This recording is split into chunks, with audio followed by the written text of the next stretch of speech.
पहला सवाल, ट्विटर किसने संस्थापित किया था? आप सभी समझते हो Twitter social networking service provide करवाता है। तो ट्विटर के संस्थापक हैं Ivan Williams, right, Ivan Williams यानी कि डी। टिम कुक ये एप्पल के सीईओ हैं प्रेजेंट टाइम में, टिम कुक। मार्क जुकरबर्ग आप सभी को पता होगा फेसबुक के संस्थापक हैं, और एप्पल कंपनी के संस्थापक हैं स्टीव जॉब्स। आम आदमी पार्टी का गठन किस वर्ष में किया गया था? आम आदमी पार्टी का गठन किया गया था 2012 में। तलवार जैसी चोंच वाले हमिंगबर्ड के बारे में विशेष क्या है? हमिंगबर्ड ये दुनिया की सबसे छोटी चिड़िया है, यह विश्व की सबसे छोटी चिड़िया है, और विश्व की सबसे बड़ी चिड़िया है ऑस्ट्रिच यानी कि शुतुरमुर्ग। सबसे बड़ी भी है और सबसे भारी भी है ऑस्ट्रिच। फ्री स्टाइल शब्द किस खेल से जुड़ा हुआ है? फ्री स्टाइल शब्द ये जुड़ा हुआ है तैराकी से, स्विमिंग से। सिंगापुर का पुराना नाम क्या है? सिंगापुर ये एक आइलैंड कंट्री है एशिया महादेश के अंदर। इसका पुराना नाम है टेमास्क। सिंगापुर की राजधानी है सिंगापुर सिटी, करेंसी डॉलर। विश्व में जीसस क्राइस्ट की सबसे बड़ी मूर्ति कहाँ है? विश्व में जीसस क्राइस्ट की सबसे बड़ी मूर्ति है ब्राजील में, ब्राजील के रियो डी जेनेरियो में। फूलों की घाटी राष्ट्रीय उद्यान किस राज्य में स्थित है? Valley of flowers national park ये कौन से स्टेट के अंदर है? यह है उत्तराखंड में, उत्तराखंड। हवा महल का निर्माण किसने किया था? हवा महल का निर्माण किया था महाराजा सवाई प्रताप सिंह। महाराजा सवाई प्रताप सिंह ये पोते हैं महाराजा सवाई जयसिंह के, जिन्होंने स्थापना किया था जयपुर का। ये जो हवा महल है ये जयपुर में है, जिसे पिंक सिटी भी कहा जाता है। बगल शब्द का प्रयोग किस खेल में किया जाता है? बगल शब्द का प्रयोग किया जाता है टेनिस में। एक और पूछा जाता है एग्जाम में, डबल फोल्ड। तो डबल फोल्ड और बगल ये दोनों ही टेनिस खेल में प्रयोग किया जाता है, ये दोनों ही वर्ड्स, बगल और डबल फोल्ड। नोबेल म्यूजियम विश्व में कहाँ स्थित है? नोबेल प्राइजेज कहाँ दिए जाते हैं? स्टॉकहोम में, स्वीडन की राजधानी स्टॉकहोम में। तो नोबेल म्यूजियम ये स्टॉकहोम में स्थित है। शांति के लिए जो नोबेल पुरस्कार दिया जाता है वो दिया जाता है नॉर्वे की राजधानी ओस्लो में। उसके अलावा जो भी क्षेत्र में नोबेल प्राइज दिए जाते हैं ये स्टॉकहोम के अंदर दिए जाते हैं, और यहीं पर है नोबेल म्यूजियम। प्रसिद्ध गोलकुंडा किला किस राज्य में स्थित है? प्रसिद्ध गोलकुंडा फोर्ट ये सिचुएटेड है तेलंगाना में। अंतरिक्ष में बातचीत करने वाला प्रथम व्यक्ति कौन था? अंतरिक्ष में बातचीत करने वाला प्रथम व्यक्ति है एलेक्सी लियोनोव, एलेक्सी लियोनोव। और चंद्रमा पर पहला कदम रखने वाला व्यक्ति कौन था? Neil Armstrong. निम्नलिखित में से कौन सा देश 19 अगस्त को राष्ट्रीय दिवस मनाता है? ये इस देश का स्वतंत्रता दिवस है। जैसे हम लोग अपना स्वतंत्रता दिवस मनाते हैं 15 अगस्त को, ये देश मनाता है 19 अगस्त को, और उसी को राष्ट्रीय दिवस कहा जाता है उस देश में। 19 अगस्त को आज़ाद हुआ था अंग्रेज से अफगानिस्तान, तो अफगानिस्तान है ये 19 अगस्त को राष्ट्रीय दिवस मनाता है। नासा का मुख्यालय कहाँ है? National aeronautics and space administration, इसका हेडक्वार्टर है वाशिंगटन में, वाशिंगटन अमेरिका में। किसे भारत का पहला सुपर कंप्यूटर माना जाता है? भारत का पहला सुपर कंप्यूटर माना जाता है परम 8000 को, परम 8000 को। स्वराज पार्टी के संस्थापक कौन थे? स्वराज पार्टी के संस्थापक थे मोतीलाल नेहरू, पंडित जवाहरलाल नेहरू के पिताजी मोतीलाल नेहरू। स्मारकों का समूह खजुराहो डैश में स्थित है। ग्रुप ऑफ मॉन्यूमेंट्स खजुराहो ये कहाँ सिचुएटेड है? ये है मध्य प्रदेश में, मध्य प्रदेश। मुख्यमंत्री कौन है यहाँ के? कमलनाथ। 1981 में इसरो द्वारा प्रक्षेपित भारत के पहले जियो स्टेशनरी उपग्रह का नाम क्या है? तो भारत के पहले जियो स्टेशनरी सैटेलाइट इसरो द्वारा जो प्रक्षेपित किया गया था 1981 में, ये है एप्पल। एप्पल। टेनिस में हार्ड कोर्ट वह कोर्ट होता है जिसकी सतह डैश से बनी होती है। कोर्ट बोले तो जिस फील्ड में प्लेयर्स टेनिस खेलते हैं उसे कोर्ट कहा जाता है। तो ये 4 तरह के होते हैं, हार्ड कोर्ट होते हैं, क्ले कोर्ट होते हैं, ग्रास कोर्ट होते हैं, कारपेट कोर्ट होते हैं। तो जो हार्ड कोर्ट होते हैं वो कंक्रीट के बने होते हैं, तो कंक्रीट इसका राइट आंसर होगा। जो क्ले कोर्ट होते हैं वो ब्रिक्स के बने होते हैं, और जो ग्रास कोर्ट होता है फील्ड पे क्या होगा, ग्रास होगा, कारपेट पे क्या होगा, कारपेट बिछा होगा। तो ये 4 तरह के कोर्ट होते हैं। भारतीय राष्ट्रीय कांग्रेस के पहले अध्यक्ष कौन थे? भारतीय राष्ट्रीय कांग्रेस, जिसे हम लोग सिंपली कांग्रेस बोलते हैं, कांग्रेस पार्टी, तो ये एक पॉलिटिकल पार्टी है, कांग्रेस पार्टी। तो इस पार्टी के फाउंडर थे ये एलन ऑक्टेवियन ह्यूम और दादा भाई नौरोजी। ये क्या थे? फाउंडर थे। बट इसके पहले प्रेसिडेंट बने थे व्योमेश चंद्र बनर्जी। तो ए इसका राइट आंसर। ठीक है, तो कांग्रेस पार्टी के फर्स्ट प्रेसिडेंट कौन थे? व्योमेश चंद्र बनर्जी। मंच किस राज्य का लोक नृत्य है? मंच ये लोक नृत्य है मध्य प्रदेश का। संविधान के अनुसार तिरंगे की लंबाई और चौड़ाई के बीच अनुपात कितना होना चाहिए? संविधान के अनुसार जो तिरंगे की लंबाई है वो तिरंगे की जो चौड़ाई होती है उसके 1.5 गुना होनी चाहिए, यानी कि रेशियो आएगा 3:2। 3:2 इसका राइट आंसर होगा। भारत के राष्ट्रगान के रचयिता कौन है? यानी कि जन गण मन, ये जो राष्ट्रगान है हमारा, इसके रचयिता है रविंद्रनाथ टैगोर। रविंद्रनाथ टैगोर ये साहित्य में नोबेल प्राइज विजेता है। और जो हमारा राष्ट्रीय गीत है वंदे मातरम, इसके रचयिता है बंकिम चंद्र चटर्जी। बंकिम चंद्र चटर्जी ये राष्ट्रीय गीत के रचयिता और राष्ट्रीय गान के रचयिता रविंद्रनाथ टैगोर। रामखेलिया किस राज्य का एक लोक नृत्य है?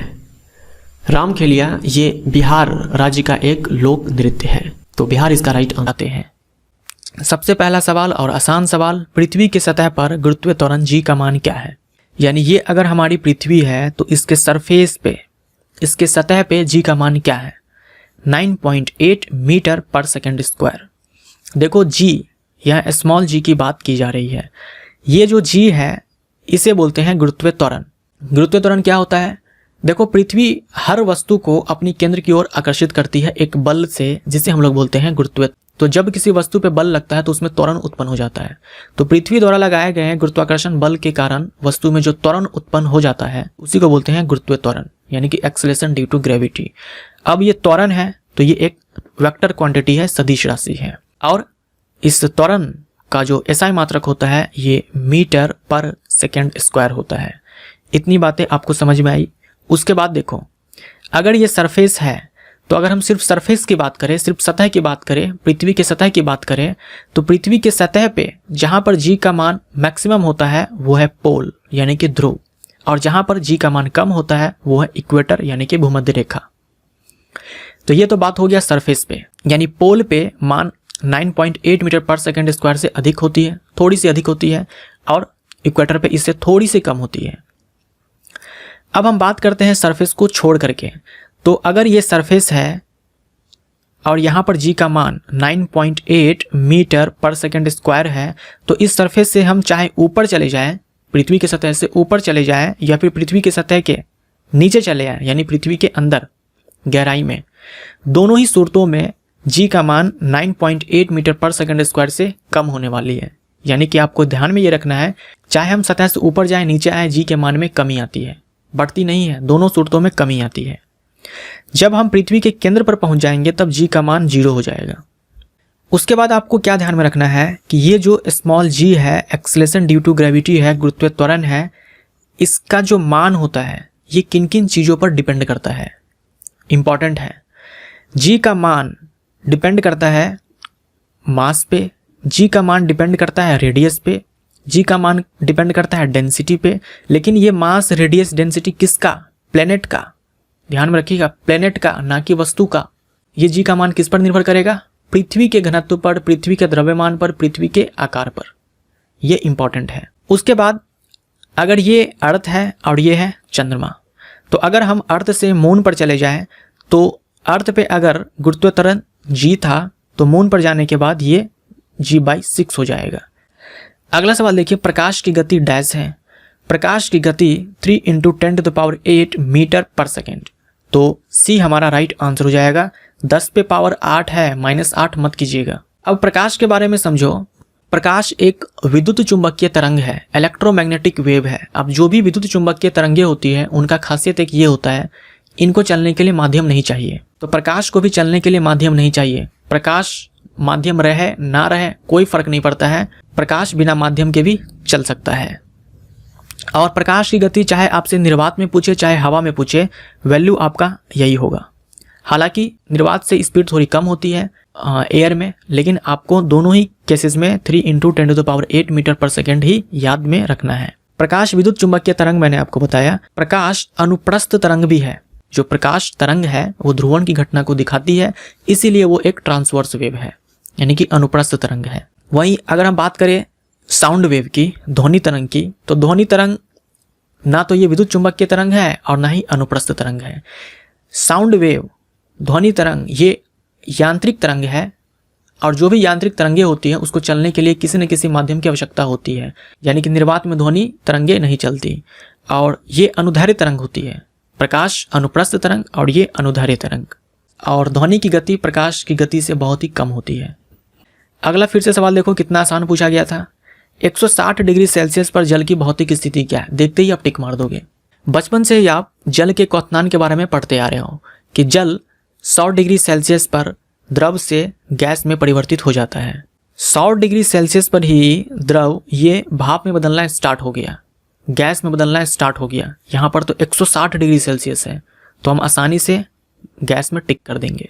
उसके बाद जल के बारे में पूछा जाता है कि जल का जो घनत्व है वो कितना होता है। तो ये आपको ध्यान में रखना है, 1 ग्राम पर cc, ठीक है, 1 ग्राम पर क्यूबिक सेंटीमीटर, या फिर आप इसको केजी में याद रखो, 1000 kg पर मीटर क्यूब, 1000 किलोग्राम प्रति घन मीटर। और ये 4 डिग्री सेल्सियस पर है। जल के पास बहुत ही एक खास तरह का प्रॉपर्टी है। जल का घनत्व 4 डिग्री सेल्सियस पर मैक्सिमम होता है। अब टेम्परेचर आप 4 डिग्री सेल्सियस से ज़्यादा कर दो या फिर कम कर दो, जल का घनत्व इससे कम होने वाला है, 1 ग्राम पर cc से कम होने वाला है। अगला सवाल है, 1 किलोवाट आवर बराबर क्या? तो सबसे पहले तो आपको यहाँ पर यह ध्यान में रखना है कि जो किलोवाट आवर है ये ऊर्जा की मात्रा है, ना कि शक्ति की मात्रा है। ये यूनिट है एनर्जी की, ना कि पावर की। और किलोवाट आवर को ही हम लोग यूनिट बोलते हैं।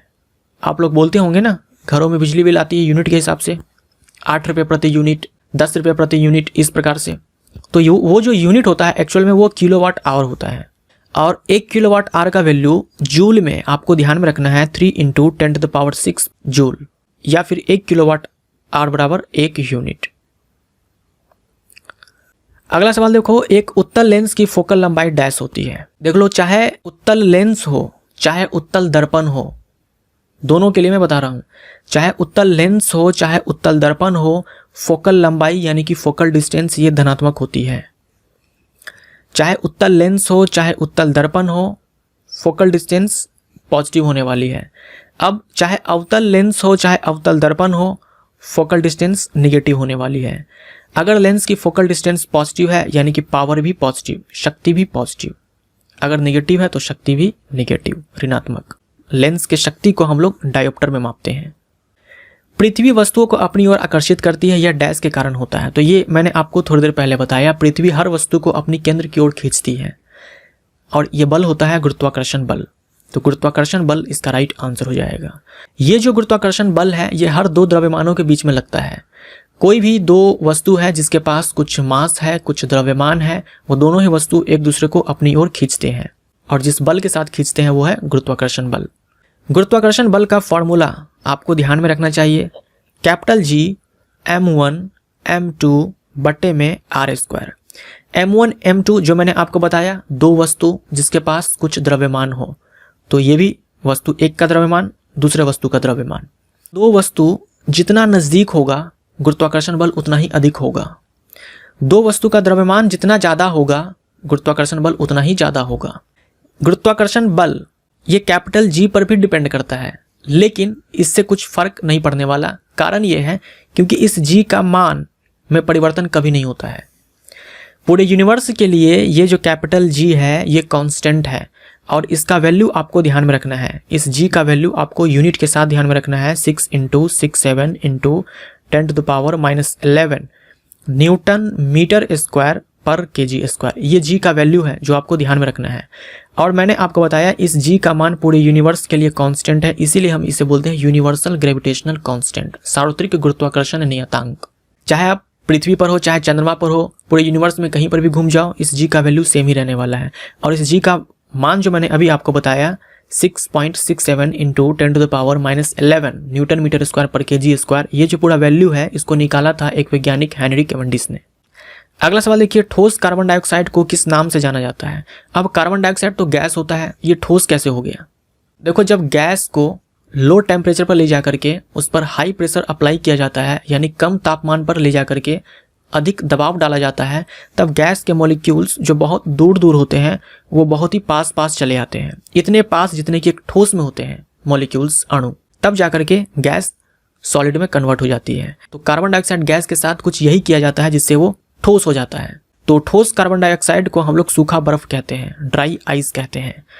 कार्बन डाइऑक्साइड गैस ये जल में घुलनशील होती है और कार्बन डाइऑक्साइड गैस ये एक ग्रीन हाउस गैस है। अगला सवाल देखिए, इलेक्ट्रॉन पर आवेश होता है।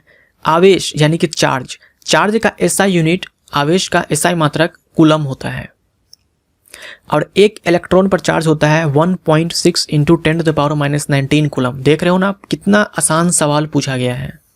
ठीक है, तो इस सवाल का जवाब हमारा A हो जाएगा। अब जितना चार्ज इलेक्ट्रॉन पर होता है उतना ही चार्ज प्रोटॉन पे होता है।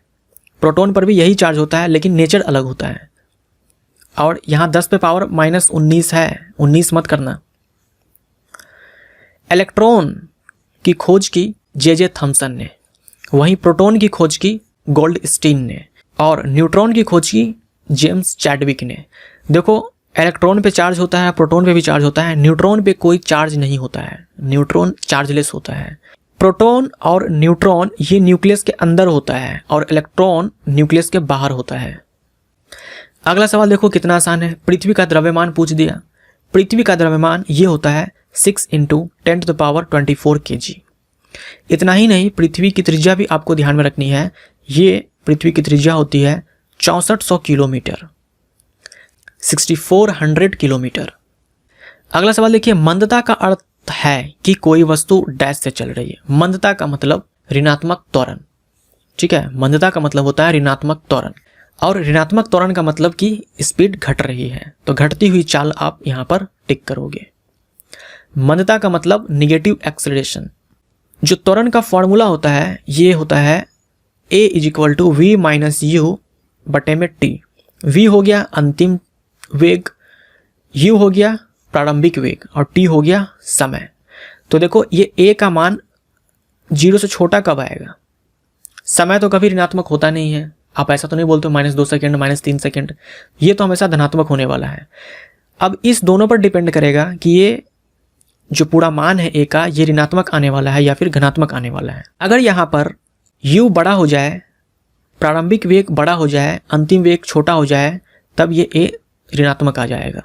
तो अंतिम वेग कम होने का मतलब यही हुआ ना कि समय के साथ स्पीड घट रही है, इसीलिए यहाँ पर घटती हुई चाल। अगला सवाल है, आधुनिक आवर्त सारणी का पहला तत्व निम्नलिखित में से कौन सा है? सबसे पहली बात तो आप ये ध्यान रखो कि जो आधुनिक आवर्त सारणी है इसको दिया था मोजले और नील्स बोर ने।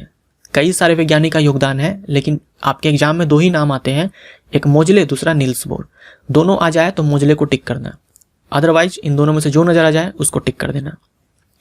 हमारे आधुनिक आवर्त सारणी में टोटल 18 समूह है और 7 आवर्त हैं, 18 ग्रुप्स हैं और 7 पीरियड्स हैं।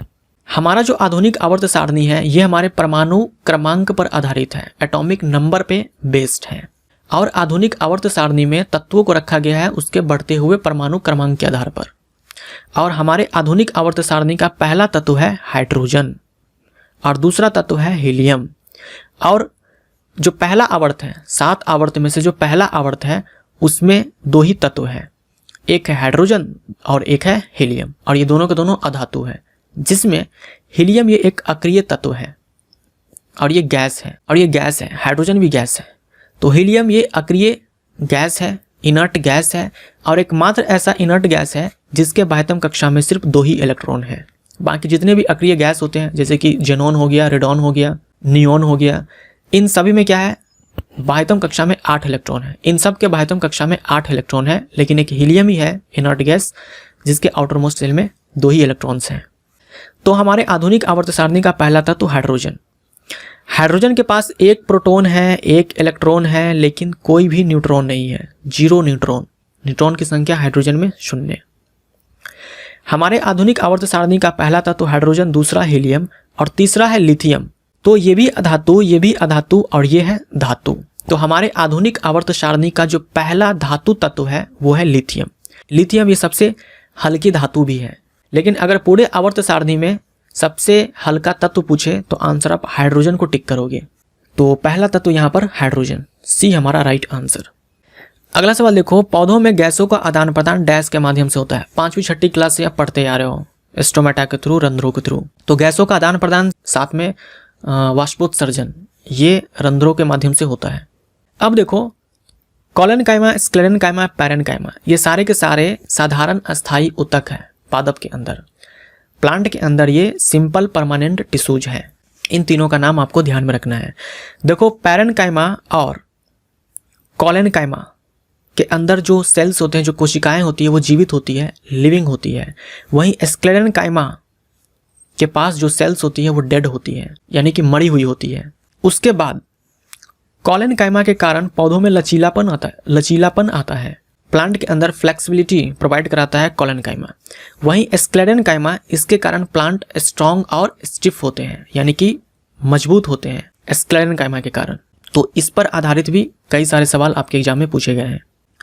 अगला सवाल है, द्रव्यमान बट्टे आयतन बराबर क्या होता है। अब इससे ज़्यादा आसान आपसे क्या पूछा जाएगा। तो द्रव्यमान बट्टे आयतन बराबर घनत्व होता है। तो ये हो जाएगा घनत्व। घनत्व का एसआई मात्रक होता है केजी पर मीटर क्यूब, केजी पर मीटर क्यूब एसआई मात्रक। दबाव यानी कि प्रेशर का एसआई मात्रक पास्कल होता है। क्षेत्रफल का एसआई मात्रक मीटर स्क्वायर होता है। बल का एसआई मात्रक न्यूटन होता है और सीजीएस डाइन होता है। अगला सवाल, 273 केल्विन का मान क्या है। देखो, केल्विन क्या होता है। केल्विन ये एसआई मात्रक है तापमान का, इंपॉर्टेंट है, ध्यान में रखना। टेम्परेचर का एसआई मात्रक, एसआई यूनिट होता है केल्विन। आपने सुना होगा परम शून्य तापमान, एब्सोल्यूट जीरो टेम्परेचर। तो परम शून्य तापमान का मतलब 0 डिग्री सेल्सियस नहीं होता है। परम शून्य तापमान का मतलब होता है 0 केल्विन, 0 केल्विन। और 0 केल्विन का मतलब होता है -273 डिग्री सेल्सियस। हमसे यहाँ ये पूछा है कि 273 केल्विन का मान क्या होता है। ये हो जाएगा 0 डिग्री सेल्सियस। हम ह्यूमन बॉडी का नॉर्मल टेम्परेचर केल्विन में कितना होता है। केल्विन में होता है 310 केल्विन। डिग्री सेल्सियस में 37 डिग्री सेल्सियस और फ़ारेनहाइट में 98.6 डिग्री फ़ारेनहाइट। अगला सवाल देखिए, एक वस्तु की गतिज ऊर्जा किसके साथ वृद्धि होती है। देखो, वस्तु की गतिज ऊर्जा बराबर होती है ½ mv², जहाँ m द्रव्यमान होता है और v चाल होता है। तो अगर हम किसी वस्तु के द्रव्यमान को बढ़ा दें तो भी गतिज ऊर्जा बढ़ जाएगी, अगर हम चाल को बढ़ा दें तो भी गतिज ऊर्जा बढ़ जाएगी। अब यहाँ देखो, द्रव्यमान भी है और गति भी है, लेकिन आंसर तो कोई एक ही टिक होगा। तो सवाल एक्चुअली में आपसे ये पूछना चाह रहा था कि अगर कोई वस्तु है, उसी वस्तु का अगर हम गतिज ऊर्जा बढ़ाना चाहें, यानी वस्तु को चेंज नहीं किया गया, उसके द्रव्यमान को नहीं बदला गया है। जैसे कि मान लो एक गेंद है, उस गेंद के पास पहले गति कुछ और थी और बाद में मैंने गति कुछ और दे दी, तब उसके गतिज ऊर्जा में परिवर्तन हो जाएगा उसके गति के कारण, क्योंकि गेंद तो वही है, द्रव्यमान तो वही है। तो यहाँ देखो, गतिज ऊर्जा के साथ और चाल के साथ सीधा संबंध है। तो अगर हम गति बढ़ा दें तो गतिज ऊर्जा बढ़ जाएगी। गतिज ऊर्जा ये वो ऊर्जा है जो किसी वस्तु के पास गति के कारण होती है, और ऊर्जा की एसआई मात्रक जूल। अब एक आखिरी सवाल, वायु में 0 डिग्री सेल्सियस तापमान पर ध्वनि की गति होगी। इसका जवाब आप लोग देंगे, ये सवाल आपके लिए है। तो जल्दी से आप लोग कमेंट करके इसका